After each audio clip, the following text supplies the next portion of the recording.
Good morning, everybody. In part 2 session of plant breeding, let us discuss the plant breeding program for the disease-resistant plant.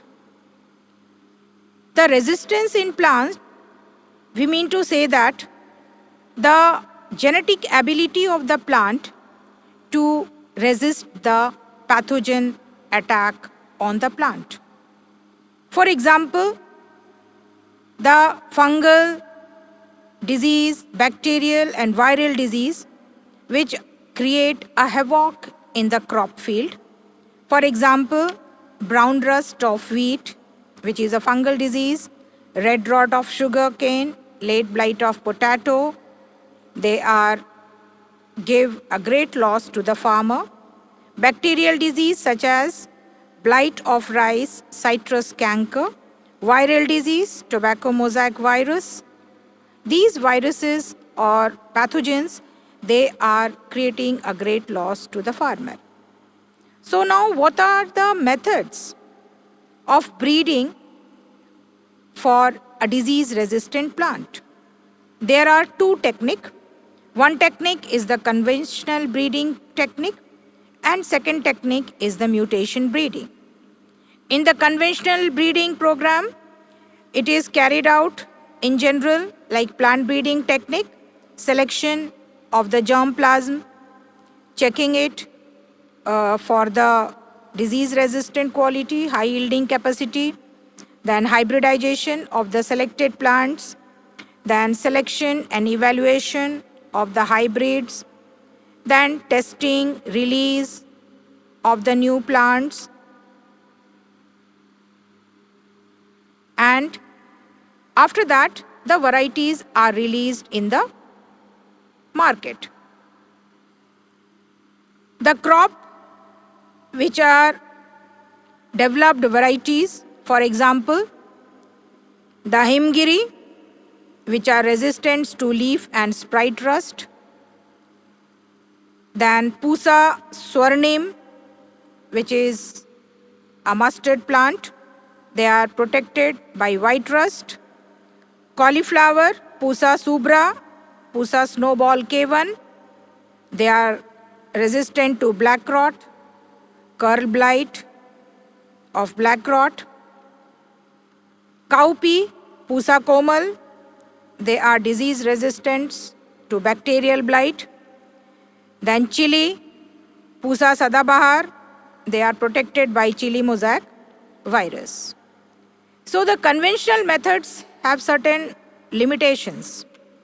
These limitations are the limited number of disease-resistant plants or the genetic varieties are available, as well as limited number of disease-resistant plants are identified in the crop varieties. Second technique is mutation breeding. In this phenomenon, the genetic variations, they are achieved by changing the sequences of the gene which create a new characters in the parental generation. So, the mutation breeding, the gene can be induced with the use of chemical like aniline or by the gamma radiations. So in this method, the steps are inducing mutations in plant by various means, chemical or gamma rays, then screening the plant for resistance, and then selecting the desirable plants for multiplication and breeding. For example, in mung bean plant, they are made resistant to yellow mosaic virus. Then the bhindi, they are made resistant to yellow mosaic virus, which was introduced from a wild species, and a new species, Parbhani Kranti, was developed.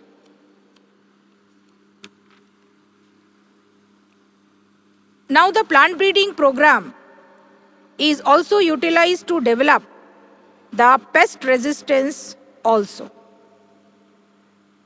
In this pest resistance, the qualities such as certain plants which have hairy leaves, they are resistant to pest like leaf beetle, jessedes. If the stem of the wheat is solid, they are resistant to sawfly.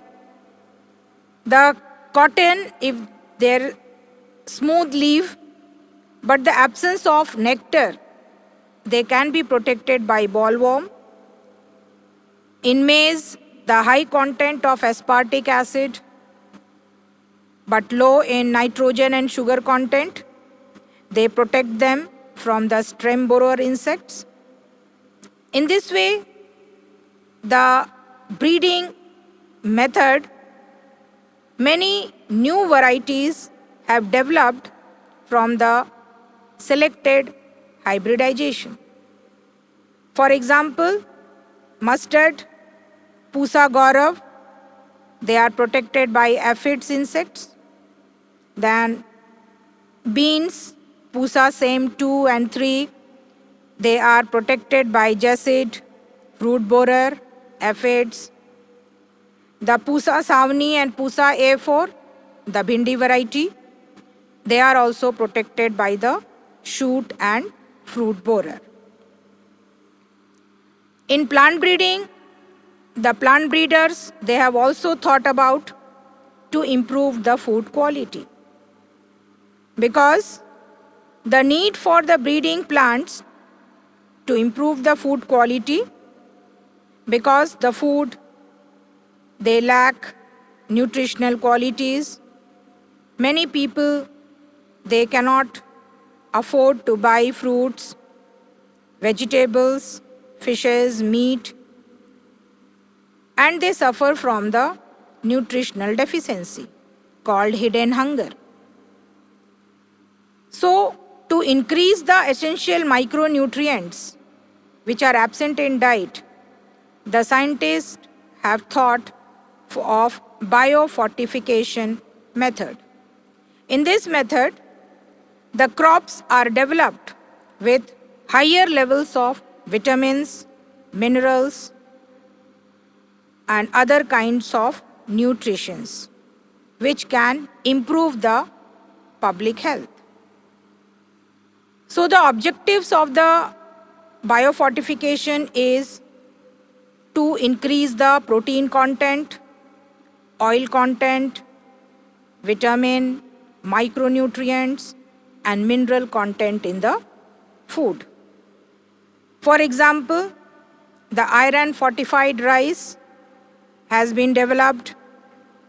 Many varieties of maize which contains amino acids, lysines, and tryptophan. In previous variety which was absent has been developed. Then few fortified crops which was released by the Indian Agricultural Research Institute, New Delhi. For example, carrot, spinach, pumpkin, their vitamin A content has been increased. Then bitter gourd, Karela, Bathua, mustard, tomato, vitamin C content has been increased. Iron and calcium has been increased in again spinach and Bathua. And protein content is increased in the beans, French beans, garden pea, etc. So thank you for this session.